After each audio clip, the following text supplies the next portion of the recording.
देखिए कक्षा 12 आरोह भाग 2 अनिवार्य जो पुस्तक है उसमें उमाशंकर जोशी की दूसरी कविता अब पढ़ेंगे अपन बगुलों के पंख। बहुत ही सिंपल सी कविता है।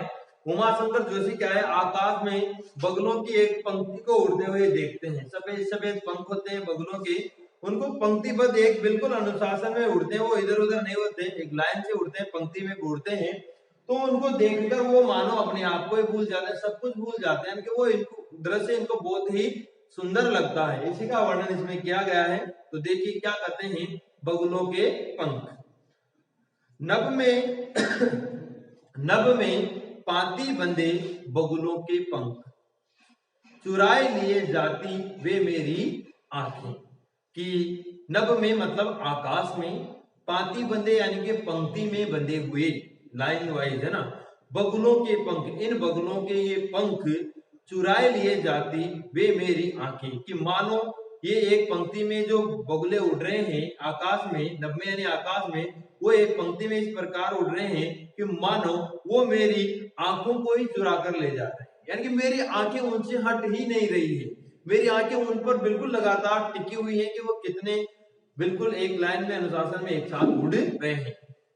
कजरारे बादलों की छाई नभ छाया, तेरती साँझ की सतेज श्वेत काया। कजरारे यानी कि काजल जैसे काले रंग के बादल, कजरारे बादल यानी काजल जैसे रंग के काले रंग के बादल, और छाई नभ यानी आकाश है छाया। कि इस समय बादलों में यानी कि बादलों की छाया, कजरारे बादलों की छाई नभ छाया, यानी कि आकाश में कजरारे बादलों की छाया यानी कि काले काले बादलों की छाया छाई हुई है।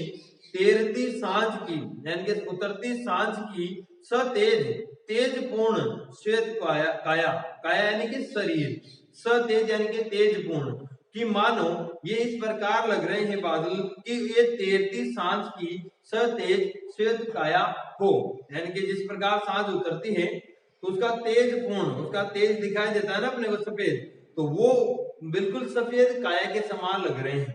काले काले बादल हैं, ऊपर उनके कौन उड़ रहे हैं, बगुले, बिल्कुल सफेद पंख है उनके, तो अपने सफेद सफेद पंखों से मानो इन बादलों के ऊपर एक जिसे सांझ उतर रही है उसके समान दिखाई दे रहे हैं।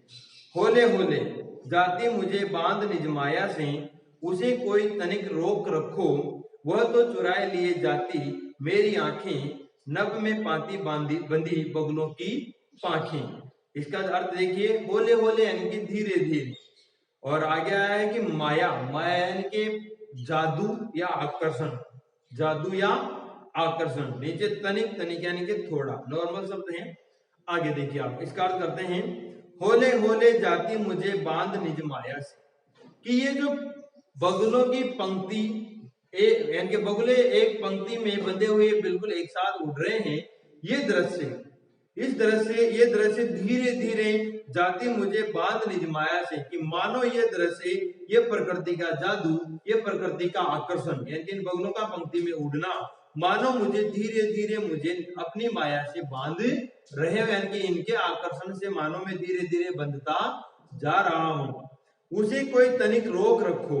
कि इस दृश्य को, ये प्रकृति का जो बिल्कुल सुंदर दृश्य दिखाई दे रहा है, यानी कि बगुले एक पंक्ति में उड़ते जा रहे हैं, इसे कोई तनिक यानी कि थोड़ी देर के लिए क्या करो, रोक लो, इसको रोक रखो, यानी कि थोड़ी देर रोक के रखो, यानी कि मेरा जी नहीं भरा, इसको मैं देखना ही चाहता हूँ, देखता ही रहना चाहता हूँ। कि कोई इनको तनिक रोक रखो, थोड़ी देर के लिए कोई इन्हें रोक लो, वह तो चुराए लिए जाती मेरी आंखें। यानी कि ये जो बगुले उड़ रहे हैं कि मानो ये मेरी आंखों को ही चुरा कर ले जा रहे हैं, यानी कि मेरी आंखें इनसे हट ही नहीं रही है, इनसे तनिक भी इधर उधर नहीं होना चाहती है। नभ में पाती बांधे बगुलों की पाखें। कि नभ में आकाश में पाती बांधे यानी कि पंक्ति बांधे हुए ये जो बगुलों की पाखें, यानी कि बगुलों के जो पंख हैं, ये पंक्ति बांधे हुए जो उड़ रहे हैं, ये मानो मेरी आंखों को ही चुरा कर ले जा रहे हैं, यानी कि इनसे मेरी आंखें बिल्कुल तनिक भी थोड़ा सा भी हट नहीं रही है। और इस तरह ये दृश्य मुझे इतना मनमोहक सुंदर लग रहा है कि मैं जैसे अपने आप को ही भूल गया हूं। तो उमाशंकर जोशी ने बगुलों के पंख छोटी सी कविता के माध्यम से इसमें प्रकृति के सौंदर्य का चित्रण किया है। किसके माध्यम से, ये बगुलों के माध्यम से, बगुलों के पंखों के माध्यम से। और वो पंक्ति पद इस प्रकार उड़ते हैं कि उनसे उनकी आंखें हटती ही नहीं है।